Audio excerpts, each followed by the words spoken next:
Hello friends, how are you? Welcome back on my channel English Assistant Sadia. So friends, जैसे कि आप सभी देख सकते हैं, आज मैं फिर एक न्यू वीडियो लेकर आई हूँ जहाँ पर मैंने कुछ 21 वर्ड्स लिखे हुए हैं। तो आज मैं उनके बारे में बताऊँगी। ये ऐसे वर्ड्स हैं जिनको लेकर हम सभी में बहुत ही कन्फ्यूज़न रहती है कि ये कहाँ, कब और कैसे इस्तेमाल किए जाते हैं। तो जैसे कि आप देख सकते हैं कि यहाँ पर मैंने लिखा हुआ है ही के आगे लिखा हुआ है मैंने वह, और यहाँ लिखा है शी के आगे भी वह। तो ऐसा इसलिए है कि जब भी कभी ही का इस्तेमाल जब हम करते हैं तो वो लड़के के लिए इस्तेमाल हो रहा होता है, इसलिए मैंने ऐसे लिख रखा है ही वह लड़का, ताकि समझने के लिए आप लोगों को आसानी हो जाए। और जब भी किसी लड़की के बारे में बात हो रही होती तो क्या होता है कि एक टॉपिक होता है नाउन और प्रोनाउन, तो उन्हीं चीज़ों को हम पढ़ रहे हैं। उसमें क्या होता है, बार बार किसी का नाम नहीं दोहराते, फिर उसकी जगह हम उसके प्रोनाउन का यूज़ करते हैं। जैसे कि अगर मैं किसी लड़की का नाम लूँ तो फिर उसके बाद जब मुझे कुछ और बात करनी होगी तो मैं वहाँ पर लिखूँगी शी।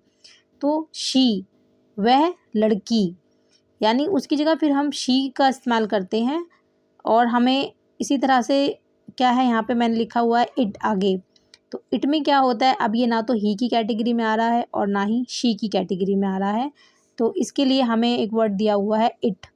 तो इट में क्या होता है, जहाँ पे कोई जानवर है, कोई वस्तु है, कोई जगह है या कोई चीज़ है।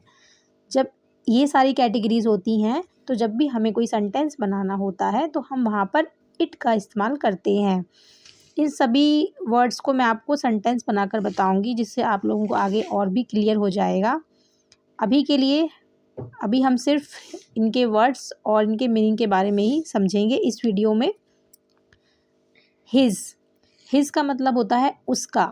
अब ये भी सेंटेंस में लड़के के लिए ही इस्तेमाल होता है।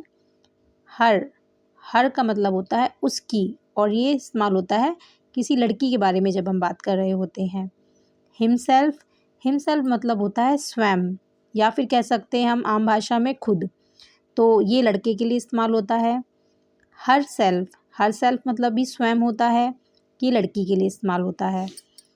इटसेल्फ मतलब होता है ये खुद, और इसकी कैटेगरीज मैं आपको यहाँ पर अभी बता ही चुकी हूँ।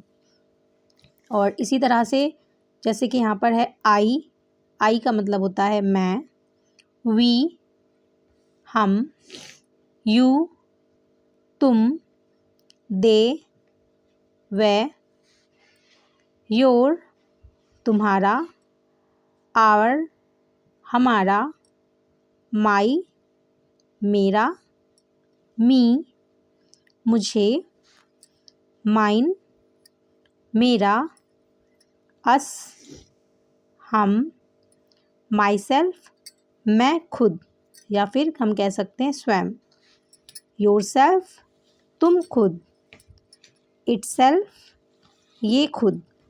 तो फ्रेंड्स, ये अभी मैंने आपको इन वर्ड्स के मीनिंग बताए हैं। अब अपने नेक्स्ट वीडियो में मैं आप लोगों को इनके सेंटेंस बनाकर दिखाऊंगी, जिससे आप लोगों को बहुत ही आसानी हो जाएगी कि किस तरह से ये जो वर्ड्स हैं सेंटेंसेस में इस्तेमाल किए जाते हैं। तो फ्रेंड्स, इसी तरह से आप लोग सब मुझे मोटिवेट करते रहिए और मेरे साथ बने रहिए, और प्लीज़ मेरे चैनल को लाइक एंड सब्सक्राइब ऐसे ही करते रहिए। Thank you.